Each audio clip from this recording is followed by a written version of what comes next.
नमस्कार, तहलका खबर न्यूज़ चैनल पर आप सभी का स्वागत है। आइए झारखंड की टॉप 25 बड़ी महत्वपूर्ण खबरों को जानते हैं।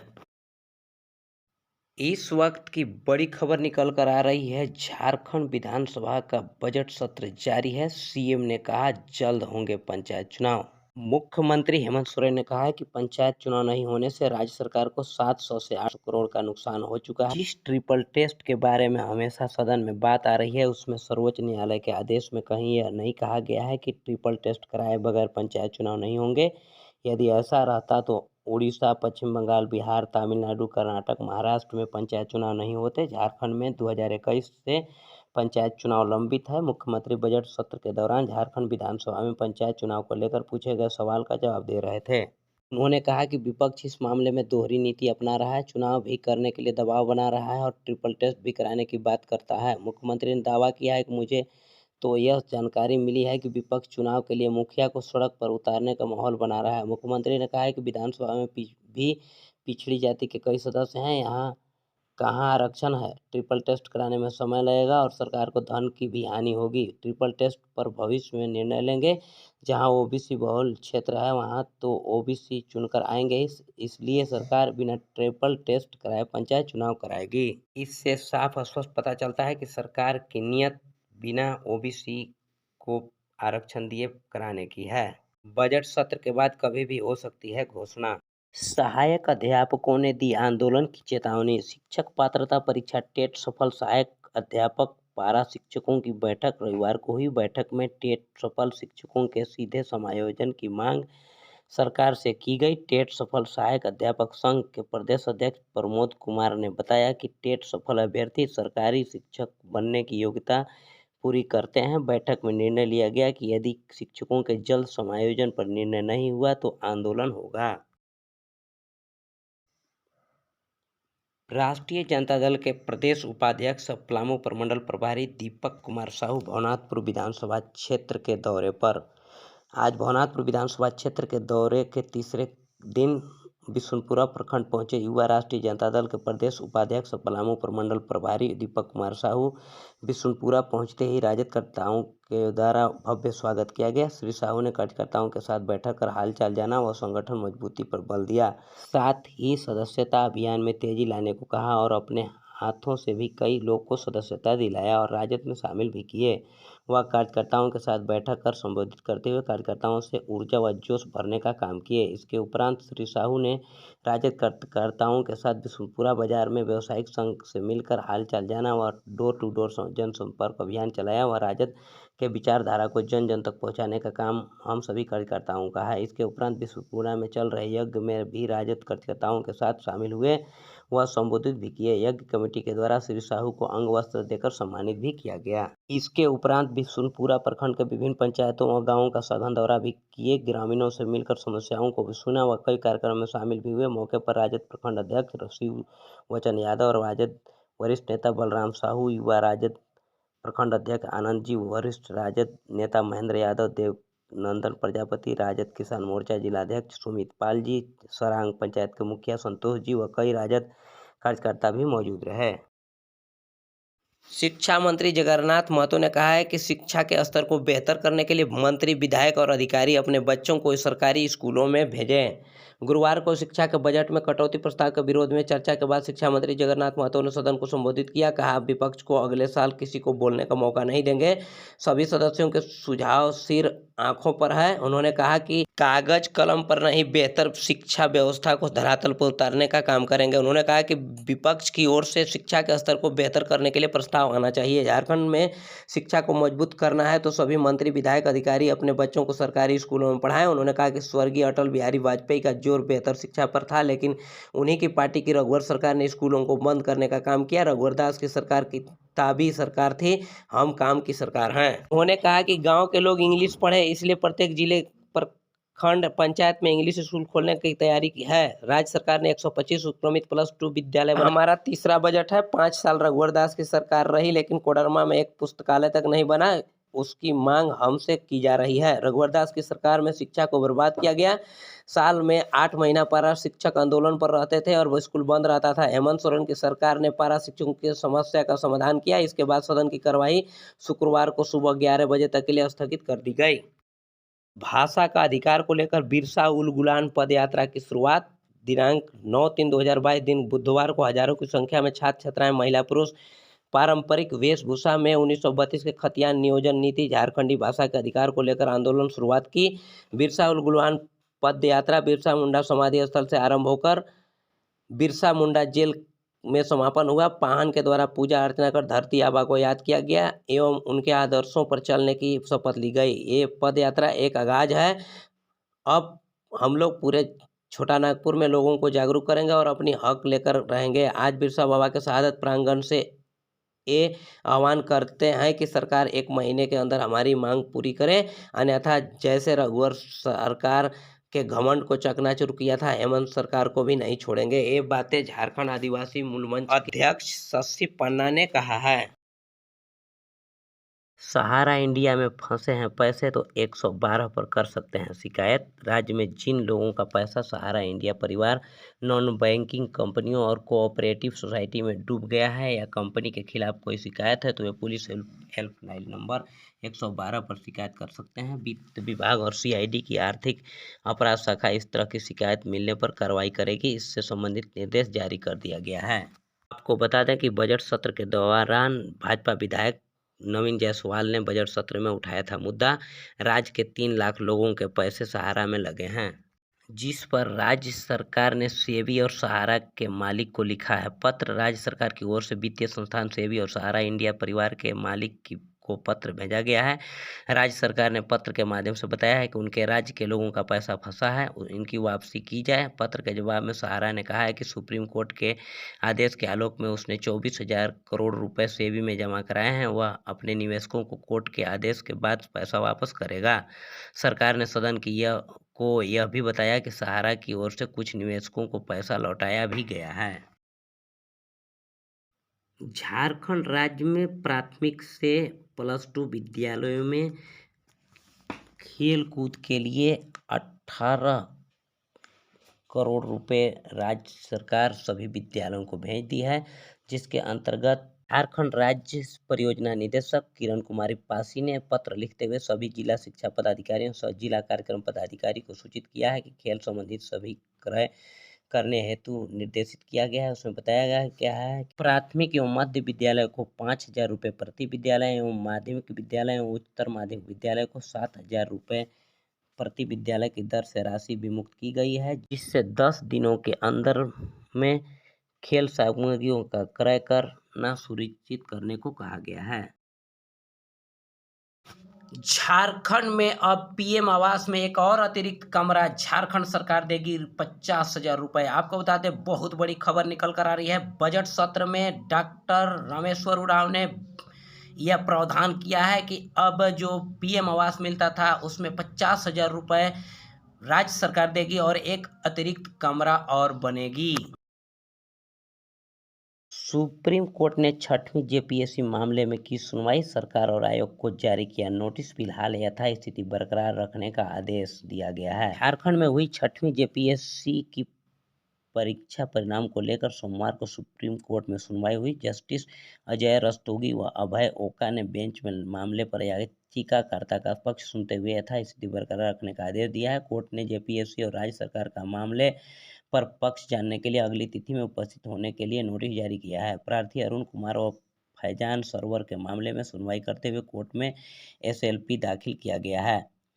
प्रार्थी की तरफ से पक्ष रखने के लिए सुप्रीम कोर्ट के सीनियर अधिवक्ता प्रशांत भूषण, पी पटवालिया, कपिल सिब्बल, अभिषेक मनु सिंघवी, वी मोहन, विज्ञान शाह, चित्ती जैन, सुभाषिस, रसिक सोरेन आदि उपस्थित रहे। कोर्ट ने केस की अगली तिथि 31 मार्च को दोपहर 2 बजे निर्धारित कर दी है। जानकारी हो कि झारखंड हाई कोर्ट के डबल बेंच ने 23 फरवरी 2022 को 6वीं जेपीएससी की सभी नियुक्तियां रद्द कर नई मेरिट लिस्ट जारी करने का आदेश दिया था। कोर्ट ने एकल पीठ के आदेश को बरकरार रखा था। इससे कई सफल अभ्यर्थियों को बड़ा झटका लगा। दरअसल जेपीएससी द्वारा नियुक्त के बाद ये लोग राज्य के विभिन्न जिलों में अलग अलग अपनी सेवा दे रहे हैं। डबल बेंच ने मामले की सुनवाई करते हुए chief justice doctor Ravi Ranjan और न्यायमूर्ति सुजीत नारायण प्रसाद की डबल बेंच ने एकल पीठ के फैसले को बरकरार रखते हुए 6वीं जेपीएससी के रिजल्ट को खारिज कर दिया है। इसके बाद जेपीएससी की ओर से संशोधित परिणाम जारी किया गया, जिसमें पूर्व में चयनित अभ्यर्थियों में से 60 लोगों के नाम इस सूची में नहीं थे। इससे पूर्व में प्रकाशित 326 अभ्यर्थियों की जगह 266 अभ्यर्थियों को ही सफल घोषित किया गया है। सरयू राय का मास्टर स्ट्रोक, पहले मोर्चा फिर मुलाकात। रघुवर के शत्रु सरयू सीएम केजरीवाल से मिले। 48 घंटे में झारखंड के चाणक्य का दूसरा मास्टर स्ट्रोक, ट्वीट से बढ़ी राजनीतिक हलचल। कहते हैं राजनीतिक संभावनाओं का खेल है, कब कौन सा मोहरा किस करवट बैठे और बाजी पलट जाए कोई नहीं कह सकता। पिछले 48 घंटे से झारखंड की राजनीति का सरयू उफान पर है। भाजपा के दिग्गज नेता और पूर्व मुख्यमंत्री रघुवर दास के राजनीतिक शत्रु विधायक सरयू राय ने दूसरा मास्टर स्ट्रोक लगाया है। रविवार को उन्होंने दिल्ली में मुख्यमंत्री अरविंद केजरीवाल और उप मुख्यमंत्री मनीष सिसोदिया से मुलाकात की। यूँ तो अपने ट्विटर अकाउंट पर सरयू ने इसे अचानक हुई मुलाकात बताया, लेकिन राजनीतिक के गलियारे में इसको लेकर तरह तरह के कयास लगाए जा रहे हैं। माना जा रहा है कि आने वाले विधानसभा चुनाव में पहले झारखंड की राजनीति के चाणक्य कहे जाने वाले सरयू राय एक बार फिर सबको चौंका सकते हैं। और यूपी सहित 5 राज्यों के विधानसभा चुनाव परिणाम आने के तत्काल बाद सरयू ने आज सुप्रीमो सुदेश महतो के साथ मिलकर नया राजनीतिक मोर्चा बनाने की घोषणा की। इसमें फिलहाल 5 विधायक शामिल हुए। नए मोर्चे के गठन के ठीक 2 दिन बाद आम आदमी पार्टी के नेता अरविंद केजरीवाल और उप मुख्यमंत्री मनीष सिसोदिया के साथ सरयू राय की मुलाकात हुई। जाहिर है कि इसमें कई मायने और मतलब निकाले जा सकते हैं। राजनीतिक विशेषज्ञ एवं associate professor ABM college doctor Rajendra Bharti की माने तो पंजाब में शानदार जीत से उत्साहित अरविंद केजरीवाल आने वाले दिनों में अन्य राज्यों में पार्टी का विस्तार करने की मुहिम तेज कर सकते हैं। इसके लिए सरयू राय झारखंड में मुफीद साबित हो सकते हैं। केजरीवाल ने जिस प्रकार भ्रष्टाचार के खिलाफ आवाज बुलंद कर अपनी छवि बनाई है, वैसे ही छवि सरयू राय की भी है। झारखंड में कक्षा 1 से 12वीं तक की गर्मी छुट्टियां रद्द। झारखंड में अप्रैल से जून के बीच 1 से 12 तक के छात्रों के लिए स्पेशल क्लास चलेगी। कोरोना के कारण स्कूलों के बंद होने से बच्चों की पढ़ाई की जो नुकसान हुआ है उसकी भरपाई की जाएगी। इसके तहत राज्य के सरकारी स्कूलों में पढ़ने वाले पहली से 12वीं तक के सभी बच्चों के लिए अप्रैल से जून तक विशेष कक्षाएं चलेंगी। राज्य सरकार ने इसे निदानात्मक शिक्षा का नाम दिया है। इसके लिए वित्तीय वर्ष 2022-23 के बजट में 40 करोड़ रुपए का प्रावधान किया गया है। स्कूली शिक्षा एवं साक्षरता विभाग ने निदानात्मक शिक्षा को लेकर तैयारी पूर्ण कर ली है। विभाग इसे लेकर दिशा निर्देश जारी करेगा। शिक्षा विभाग ने वर्ष 2021-22 के लिए शैक्षणिक सत्र को 3 माह के लिए बढ़ा दिया है। इस वर्ष शैक्षणिक सत्र 31 मार्च की जगह 30 जून को समाप्त होगी। इसी 3 महीने में बच्चों के लिए विशेष कक्षाएं चलाई जाएंगी। बच्चों के विशेष कक्षा संचालन को लेकर अलग से पाठ्य सामग्री भी तैयार की जा रही है। इसके लिए स्कूलों को अलग से किताब उपलब्ध कराई जाएगी। राज्य में पिछले 2 साल से कोरोना के कारण स्कूल बंद थे, कक्षाएं भी बाधित रही। इसी पहली से 5वीं तक के बच्चों के लिए 23 माह बाद स्कूल खुले हैं। ऐसे बच्चों की पिछली 2 कक्षाओं की पढ़ाई बिना स्कूल आए ही पूरी हुई। ऐसे में विशेष कक्षा में पिछली 2 कक्षाओं की आधारभूत जानकारी को आधार बनाया जाएगा, जिससे बच्चों को अगली कक्षाओं की पढ़ाई में परेशानी न हो। पलामू के पांकी में तेल मिल में हादसा, 1 की मौत। पलामू जिले के पांकी में अंबेडकर चौक स्थित तेल मिल में हादसा हुआ है। घटना रविवार की है। तेल मिल के इंजन की चपेट में आने से एक महिला गंभीर रूप से घायल हो गई। महिला की पहचान ताल पंचायत के मतुली गांव निवासी अनिल सिंह की पत्नी मुनी देवी के रूप में की गई। घटना के बाद तेल मिल के मालिक महिला को इलाज के लिए सामुदायिक स्वास्थ्य केंद्र ले गए। जांच के बाद चिकित्सकों ने उसे बेहतर इलाज के लिए रांची रेफर कर दिया। रिम्स ले जाने के दौरान रास्ते में महिला की मौत हो गई। घटना के संबंध में महिला के परिजनों ने बताया कि वह सरसों लेकर तेल मिल गई हुई थी। इसी बीच इंजन की चपेट में आ गई। मिल संचालक ने बताया कि वह महिला 6 केजी सरसों लेकर आई थी। वह इंजन के किनारे बैठी हुई थी। इसी दौरान महिला की साड़ी इंजन में फंस गई। इससे महिला इंजन के पास गिर गई। घटना के तत्काल बाद इंजन को बंद कर महिला को साड़ी को निकाला गया। उसे सामुदायिक स्वास्थ्य केंद्र पांकी ले जाया गया, जहां चिकित्सकों ने बेहतर इलाज के लिए रांची रिम्स रेफर कर दिया। गंभीर चोट के कारण उसकी मौत रास्ते में ही हो गई। लातेहार डीओ के खिलाफ जांच का आदेश। झारखंड में लातेहार जिला शिक्षा पदाधिकारी सह जिला शिक्षा अधीक्षक निर्मला बरेलिया के खिलाफ स्कूली शिक्षा एवं साक्षरता विभाग झारखंड सरकार ने जांच कमेटी गठित कर दी है। वह कमेटी 3 सदस्यीय है। कमेटी को डीओ के विरुद्ध शिक्षकों की सेवा संपुष्टि एवं प्रोन्नति आदि लंबित रखने, भ्रष्ट आचरण करने, सरकारी राशि का दुरुपयोग करने की जांच करना है। इस आदेश में झारखंड सरकार के संयुक्त सचिव कुमुद सहाय ने दिया है। जांच कमेटी के सदस्य क्षेत्रीय शिक्षा आयुक्त निदेशक पलामू प्रमंडल रतन कुमार माहवार, उप निदेशक प्राथमिक शिक्षा झारखंड रांची और उप समाहर्ता लातेहार को शामिल किया गया है। उप समाहर्ता को डीसी द्वारा नामित किया गया है। रामगढ़ में भीषण सड़क हादसा। सिवान से रांची जा रही बस को कंटेनर ने मारी टक्कर, 8 लोग गंभीर, रिम्स रेफर। झारखंड के रामगढ़ में सोमवार की सुबह भीषण सड़क हादसा हुआ। नेशनल हाईवे 4 लेन पर चाटूपालू घाटी में सुबह करीब 4 बजे बिहार के सिवान जा रही श्री ट्रेवल्स नामक यात्री बस को एक कंटेनर वाहन ने टक्कर मार दी। इसमें बस व कंटेनर मौके पर पलट गए। हादसे में बस पर सवार 2 दर्जन से अधिक यात्री घायल हो गए। दुर्घटना में 8 यात्रियों को गंभीर चोटें आई हैं। दुर्घटना के बाद घायल यात्रियों के बीच कोहराम मच गया। घटना की सूचना पाकर घाटी गश्ती में तैनात रामगढ़ थाना पुलिस की टीम मौके पर पहुंची। इसके बाद राहत कार्य शुरू किया गया। घायल यात्रियों को बस से सुरक्षित निकालकर इलाज के लिए रामगढ़ सदर अस्पताल भेजा गया। प्राथमिक इलाज के बाद गंभीर रूप से घायल 8 यात्रियों को बेहतर इलाज के लिए रिम्स रांची रेफर किया गया। दुर्घटना के बाद चुटूपालू घाटी में करीब 1 घंटे तक वाहनों का आवागमन बाधित रहा। झारखंड के कोडरमा की बेटी का वीडियो वायरल। डीसी एसपी से पूछे ऐसे सवाल जिसे सुनकर उड़ गए होश। बोली प्रधानमंत्री की बेटी थोड़ी है। झारखंड के कोडरमा की एक बेटी का वीडियो इन दिनों सोशल मीडिया पर वायरल हो रहा है। कक्षा 6वीं में पढ़ने वाली लड़की के सवाल सुनकर बड़े बड़े के होश उड़ रहे हैं। लड़की सीधे चुनौती देते हुए पूछ रही है कि क्या केवल डीसी एसपी के बच्चे पढ़ेंगे, मजदूरों के बच्चे अनपढ़ रहेंगे? मेरे माता पिता मजदूरी के साथ धरना दे रहे हैं, इसलिए मैं भी धरना देने आई हूँ। मैं प्रधानमंत्री की बेटी नहीं हूँ जो मुझे तकलीफ नहीं होगी। मासूम बच्ची के जवाब देने का अंदाज लोगों की काफ़ी पसंद आ रही है। बच्ची का नाम समा परवीन है। लड़की की परेशानी यह है कि मजदूरी का काम बंद होने के कारण परिवार की आर्थिक स्थिति खराब हो गई है। लड़की दावा कर रही है कि वह पढ़ाई नहीं कर पा रही है। उनके जैसे दूसरे मजदूरों के बच्चे भी स्कूल नहीं जा पा रहे हैं। वह कोडरमा के ढोढ़ा कोला पंचायत के ढोढ़ा कोला गांव के रहने वाली है। उसकी उम्र महज 9 वर्ष बताई जा रही है। पिता का नाम कलीन अंसारी है। परिवार ढिबरा स्क्रैप चुनकर अपना भरण पोषण करता है। लड़की ने दावा किया है कि उसके पिता पर पुलिस ने झूठा मुकदमा कर दिया है, चाचा को जेल भेज दिया। जब तक उन्हें न्याय नहीं मिलता वह धरने पर रहेगी। ढिबरा स्क्रैप मजदूर संघ की ओर से 28 फरवरी से 9 मार्च तक अपनी मांगों को लेकर उपायुक्त कार्यालय पर धरना दिया जा रहा था। पुरानी पेंशन बहाली की मांग। बजट सत्र में पुरानी पेंशन बहाली करे राज्य सरकार, नहीं तो करेंगे आंदोलन। पुरानी पेंशन राष्ट्रीय आंदोलन हजारीबाग के बैनर तले पेंशन चेतना रैली निकाली गई। इसके पूर्व पुरानी पेंशन से वंचित सरकारी सेवकों ने राजकीय बालिका उच्च विद्यालय का सभागार में अधिवेशन आयोजित कर सरकार को चेताया कि अपने चुनावी वादा को नहीं भूलें। अब समय आ गया है, पुरानी पेंशन शीघ्र लागू करें। ऐसा नहीं हो कि सरकारी सेवक सड़क से सदन तक संघर्ष करने को मजबूर हो जाएं। एक राष्ट्र एक पेंशन का नारा लगाते हुए सभी कर्मियों ने कहा है कि अगर सरकार अपनी इसी बजट सत्र में पुरानी पेंशन बहाली की घोषणा नहीं करेगी तो आंदोलन के साथ ही धरना प्रदर्शन, मुख्यमंत्री आवास घेराव और हड़ताल के लिए बाध्य होंगे।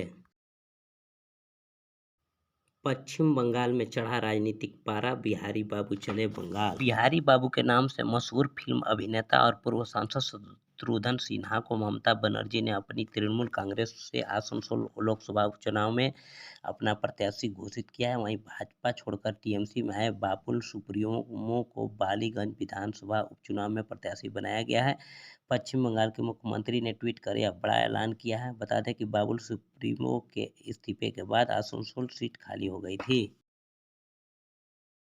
ग्रीन राशन कार्ड धारियों को राहत। प्रधानमंत्री जन आरोग्य योजना पोर्टल पर बनने लगा गोल्डन कार्ड। आयुष्मान भारत मुख्यमंत्री जन आरोग्य योजना से गरीबी रेखा से ऊपर के परिवारों सामान्य वर्ग में नहीं को जोड़ दिया गया है। इसके तहत अब गुलाबी और पीला राशन कार्ड धारकों के बाद ग्रीन राशन कार्ड धारकों को आयुष्मान भारत के तहत जोड़ने की प्रक्रिया शुरू हो गई है, जिससे civil surgeon doctor Anil Kumar ने बताया कि जिनके पास गुलाबी या पीला कार्ड नहीं है लेकिन ग्रीन कार्ड है, वे भी अब 5 लाख रुपए तक के बीमा का लाभ ले सकते हैं। शहर के किसी भी निजी अस्पताल जिसका आयुष्मान योजना से इनरोलमेंट है या वहाँ ग्रीन कार्ड दिखा गोल्डन कार्ड अप्लाई कर सकते हैं। योजना से गरीबों का इलाज भी निजी अस्पतालों में शुरू हुआ है। कोडरमा में सड़क दुर्घटना, पत्नी को ड्यूटी से वापस लाने के लिए घर से निकला युवक, रास्ते में स्कूटी को बस ने मारी टक्कर, मौत। कोडरमा के डोमचांच थाना क्षेत्र के नीरू पहाड़ी के पास रविवार की रात हुई सड़क दुर्घटना में युवक की मौत हो गई। युवक की पहचान 35 वर्षीय अभिषेक कुमार के रूप में की गई है। अभिषेक अपने घर से कोडरमा सदर अस्पताल के लिए निकला था। उनकी पत्नी सदर अस्पताल में बतौर स्वास्थ्यकर्मी कार्यरत हैं। पत्नी रानी कुमारी की ड्यूटी खत्म होने के बाद वह उसे घर लाने के लिए निकला था। इसी दौरान यात्री बस ने युवक की स्कूटी को अपनी चपेट में ले लिया। इससे युवक गंभीर रूप से घायल हो गया। स्थानीय लोग युवक को अस्पताल ले जा रहे थे। रास्ते में युवक ने दम तोड़ दिया। युवक अपने घर का इकलौता चिराग था। उसके पिता की मौत पूर्व में हो चुकी थी। मां पूनम कुमारी लेंगर पीपर शिवसागर मध्य विद्यालय में बतौर शिक्षिका पदस्थापित हैं। युवक की 2 छोटी-छोटी बच्चियां हैं, 8 वर्षीय पीहू और 4 वर्षीय कुहू। घटना के बाद युवक की मां और पत्नी का रो-रो कर बुरा हाल है। घटना के बाद मौके पर पहुंची पुलिस की टीम ने मामले की जांच शुरू की है। शव को कब्जे में लेकर पोस्टमार्टम के लिए पुलिस ने भेज दी है। ताजा तरीन खबरों में बने रहने के लिए सब्सक्राइब करें तहलका खबर न्यूज चैनल को और प्रेस करें बेल आइकन, जिससे इस चैनल से जुड़ी हर तरह का नोटिफिकेशन आप तक सबसे पहले पहुंचे। साथ ही साथ वीडियो को लाइक करें, कमेंट करें, शेयर करें। धन्यवाद।